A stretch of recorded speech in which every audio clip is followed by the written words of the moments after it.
Mr. President. I recognize the Democrat leader.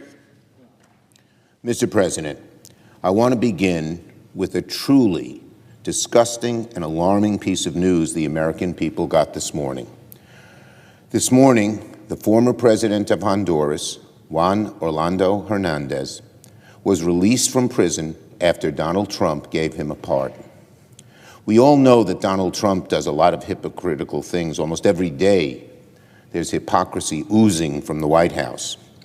But pardoning one of the world's biggest drug traffickers is egregious, shameful, and dangerous, even for Donald Trump. It would be bad enough on its own for Donald Trump to pardon this horrible drug trafficker. But for him to pardon this drug lord while putting a quarter of our military in the Caribbean, right nearby Honduras, to fight drug trafficking makes an utter mockery of Donald Trump's supposed desire to root out all drug trafficking. Let's be clear of the facts.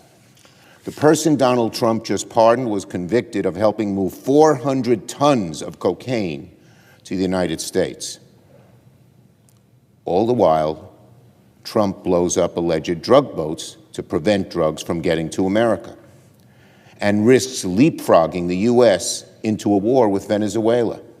You can't have it both ways, Mr. President.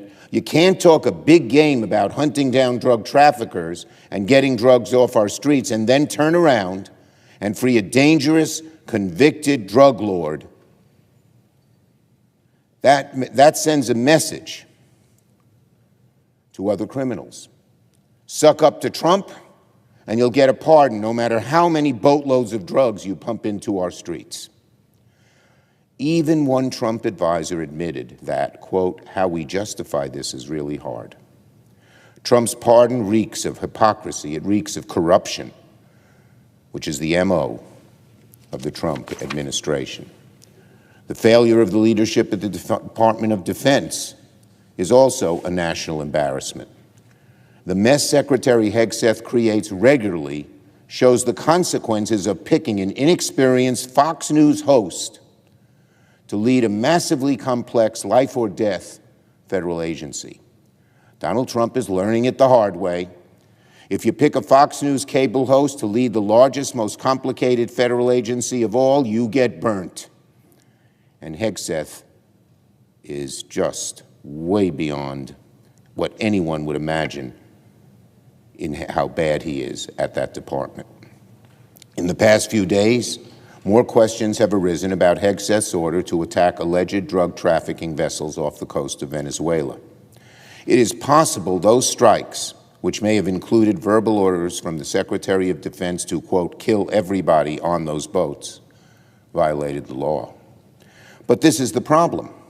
The American people still don't know exactly what happened because Pete Hegseth refuses to tell the truth. Months ago, right after the strikes, Hegseth went on Fox News and bragged. He was present at every moment of the operation.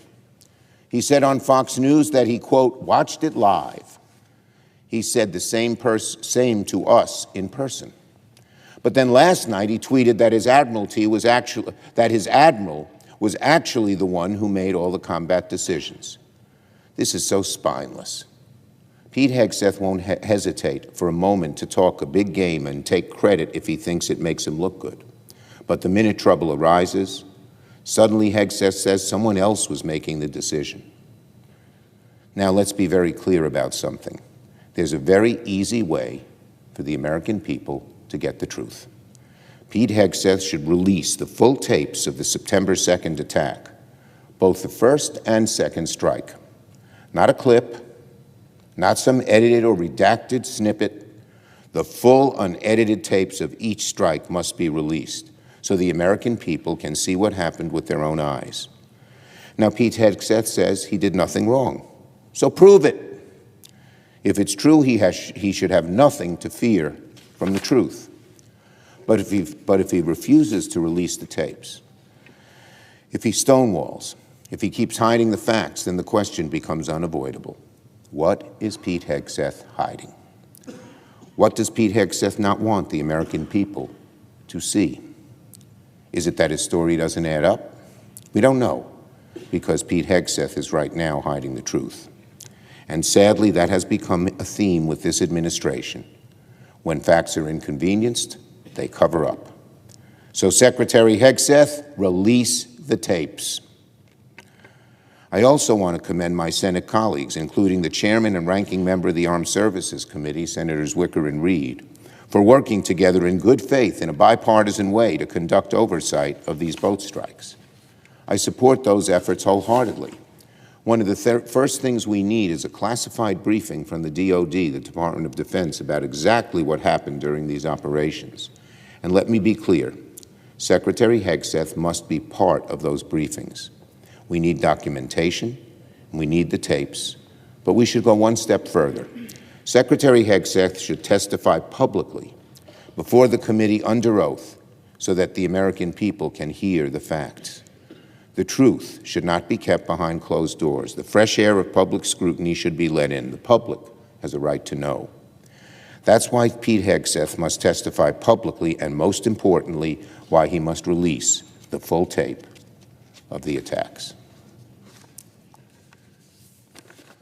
On health care, let me start with a shockingly candid quote from a senior House Republican on their plan to fix health care. This senior House Republican, when it came to health care, said about the Republicans in the House, "We're nowhere on health care." That's what a senior House Republican said. It's a grim thing to say, but it's the truth. There's never been a clearer divide on what Democrats want on health care and what Republicans want on health care. Democrats want to lower health care costs for families. We want to make health care cheaper, more effective, more accessible. We're united on that issue, from one end of the party to the other. Republicans, meanwhile, are a total mess when it comes to health care. Republicans don't know what to do. One day, Trump floats a so-called health care plan. The next day, Speaker Johnson forces him to shoot it down. Some Republicans say they want to dismantle the ACA, probably a majority of them in the House and a large number in the Senate, just dismantle it altogether. Other Republicans seem more focused on eradicating reproductive care in every state than helping people afford health care. The bottom line, Republicans are in total disarray on health care. And while Republicans continue the infighting, who's paying the price? The American people. The people whose premiums are going up by $500 to $1,000 a month. The people know that these people know that Trump and Republicans are to blame. America, we all know, is in a health care crisis, and Republicans are only adding fuel to the fire. Democrats have been clear from the start. The first step to solve this crisis is extending the ACA tax credits. Democrats are ready to do so. We're united, and we're committed to lowering the cost of health care.